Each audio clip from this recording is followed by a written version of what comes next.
There's no doubt that there is something distasteful about I told you so's, but as our country is heading into a de facto national strike, it is worth pointing out that had there been a reasonable balance and open debate allowed by the COVID cultists during the last 2 years of the most insane failed public health experiment in history, we might not be facing a supply chain chaos, soaring inflation and a cost of lockdown crisis, which has played no small part in driving so many unions to make this year another dreadful, life-sapping, depressing Christmas of discontent, when really we should all just be having one of the best years in forever. The then-Chancellor, who has now been promoted from within the ranks of the Politburo following a coup to replace Chairman Truss, Chairman Sunak, oversaw in glee the creation of £1 billion of monopoly money a day throughout the pandemic, diluting the value of our currency to the potency of a weak Ribena. I mean, I'm no economist, but even my squirrel brain could fathom that when you dump all that extra money into the economy, prices are going to go up. And up they continue to go.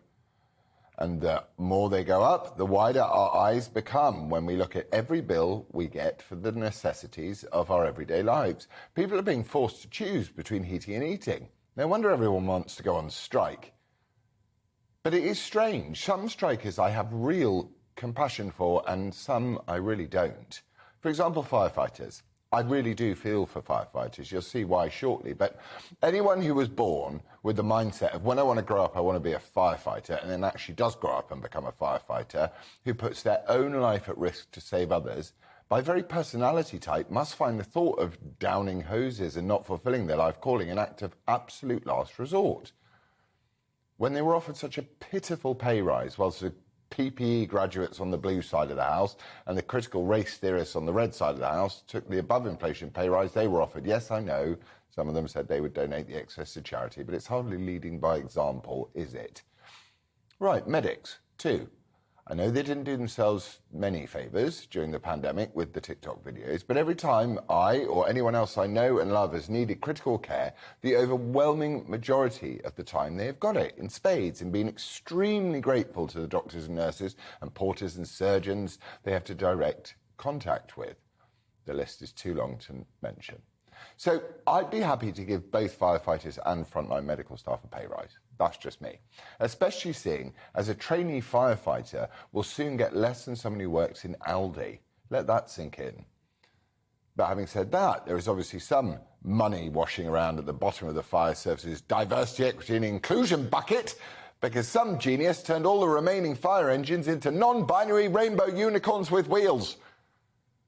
I also think that pretty much any NHS worker who doesn't have direct contact with patients in hospitals should have to explain what their job is and then reapply for it. I bet you there's a few billions in salaries for non-jobs which could be trimmed off that big fat bill. But now to the rail strikers. They really get my goat. This is the first Christmas since the madness of the last 2 years began, when restaurants and retailers could actually make some money in that crucial period running up to Christmas. That is as long as their customers don't mind not being able to get the train home again after their Christmas party or shopping trip. Those strikes, for people who sit in a chair and turn a knob all day, I'm slightly less enthusiastic about. It's mean, miserly and misanthropic.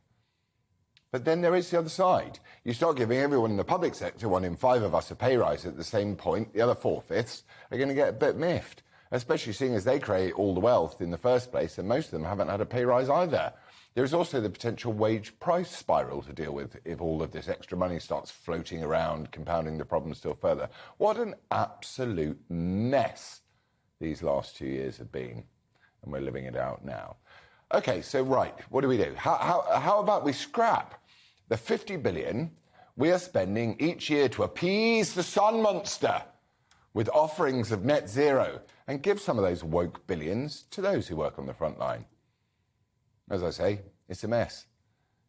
There is indeed something distasteful about I told you so's, but we did tell you so.